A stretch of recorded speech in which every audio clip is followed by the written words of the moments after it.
tackling the intractable insecurity challenges, Nigeria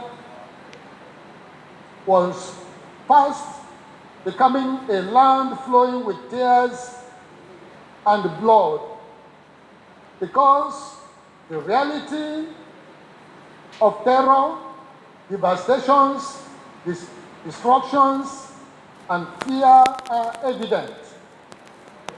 The troubles that come to the people are like the earthquake, which was followed by a tsunami with great destruction of lives and property.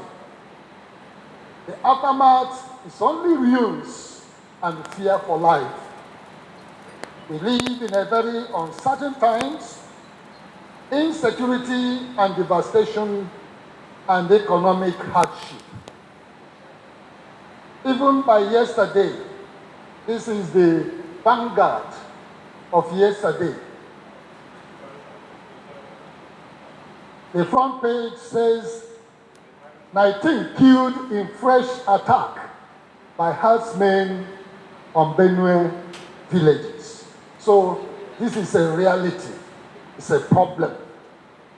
Just as we pray, we must also determine to make a difference and return this nation to the path of life and recovery. God, who delivered Jerusalem from the siege of King Sennacherib, will deliver us. But much depends on the collective action of all who desire the best for this nation. Nigeria needs a new constitution. We need a newly drafted national constitution crafted by the citizens, and not merely the amendment to a military-imposed constitution. The issue of justice, equity, and equality of citizens in a free and democratic society remains an issue that must be openly and frankly discussed, legislated on, and implemented for the survival of this nation, Nigeria. Nigeria needs a new civilian and democratic constitution.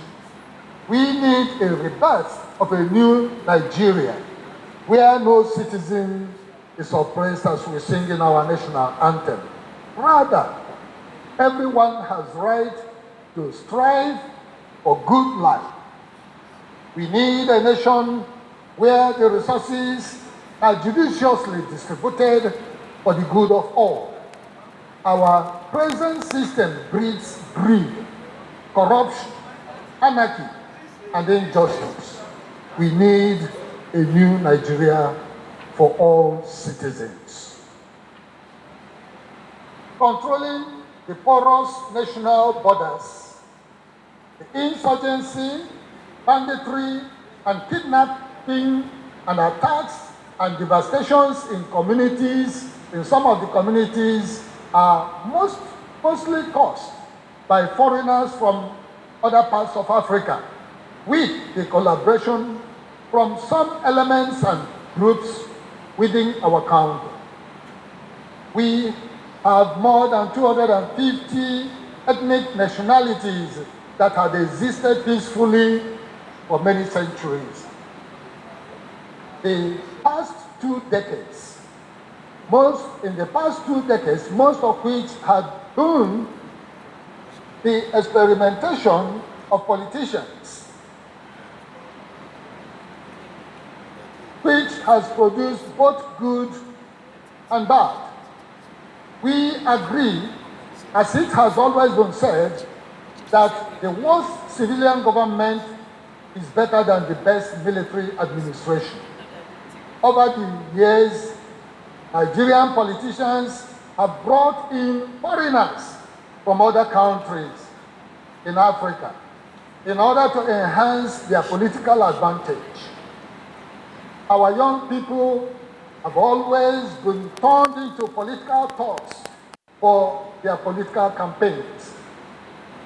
The foreign A foreigner who has no affinity or any stake in this country can do any havoc for the financial rewards he seeks after, no matter whether he is in the city or in the forest.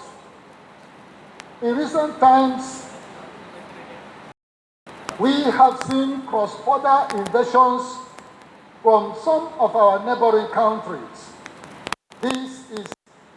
There is need to guard our national borders against marauders and raiders, and also to control the flow of illegal firearms.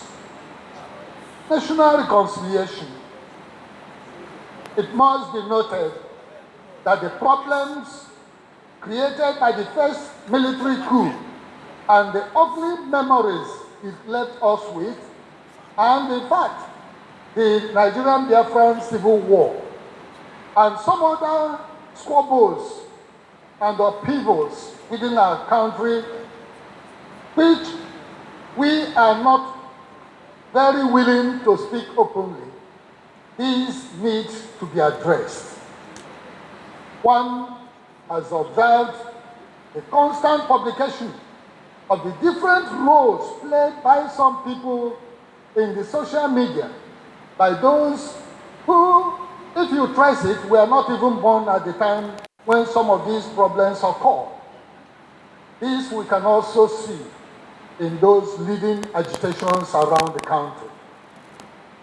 Some of the main actors in these historic events that are now shaping our nation's life and history are getting old, and that generation remains a great gift to Nigeria, and a good number of them are still influential in Nigerian politics. There should be, therefore, a deliberate effort to detoxicate Nigeria and bring a healing to the nation. Many people are hurting, and everyone seems to have bottled up some grievances against some of the leaders, against citizens, against some such sections of ethnic nationalities, against religious or political groups. These unhealthy issues and the endemic corruption and the looting that characterize our leadership, whether political, traditional, or religious, have poisoned the mind of the youth. One of the lasting legacies that President Bola Ahmed Tinubu can leave for Nigeria will be to tackle the foundational problems that attack sincere nation-building efforts. The establishment and setting out modalities for National Reconciliation Commission will go a long way to bring socio-political healing to our nation, Nigeria. Therefore, we call for the establishment of the National Reconciliation Commission for this purpose. This will help in addressing the current issues that we are having in our country.